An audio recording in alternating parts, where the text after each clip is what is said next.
High বন্ধুরা, আজ দুপুরের মেনুটা জাস্ট ফাটাফাটি। ইলিশ মাছের ডিম সহ পেটি মাছ আর সঙ্গে ইলিশ মাছের তেল, দারুণ, জাস্ট ফাটাফাটি। ওয়াও!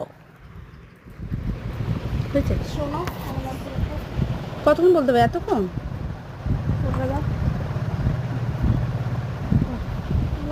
কোথায় কোথায় কোথায় শুনবি?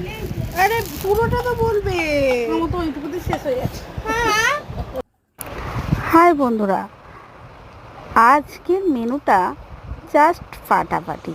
তোমাদের জিভে জল আসবেই আসবে। গরম ভাত, সঙ্গে ডিমওয়ালা পেটি মাছ আর একটু মাছ ভাজার তেল দিয়ে দুপুরটা শুরু হলো। ভালোই লাগলো খেতেও। একটু সামান্য নুন দিয়ে মাখিয়ে তারপর গালে পুরবো।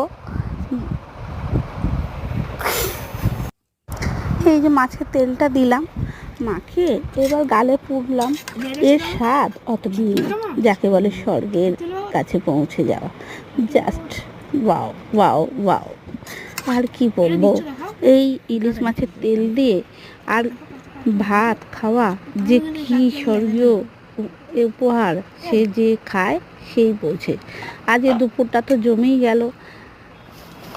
আবার একটা বাইট নিতে থাকলাম, মনে হচ্ছে আরও খাই একটু। আর কি করো, মা একটু কচুরমুখী দিয়ে, আলু দিয়ে, বেগুন দিয়ে, কালো জিরে ফোড়ন দিয়ে ইলিশ মাছের একটু পাতলা ঝোল করতে বলেছিলাম, সেও করেছে। তাই সেটা দিয়েও একটু খেতে লাগলাম। ইলিশ মাছের ঝোলটাও দারুণ হয়েছিল।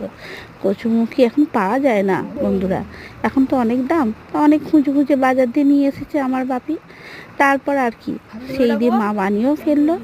গরম গরম ঝোল, কচুরমুখী দিয়ে, আলু দিয়ে, বেগুন দিয়ে, আর একটু কি করব, ওইটা একটা দাগাও নিয়ে নিলাম, দিয়ে ভাতের সাথে ভালো করে মাখিয়ে, ঝোলটা দিয়ে বেশ সুন্দর করে মাখিয়ে, আলুগুলো একটু চেপে, তারপর হচ্ছে কচুরমুখী তো গলে গেছিলো। হ্যাঁ, এবার ওতে দিয়ে ভালো করে গরম ভাতে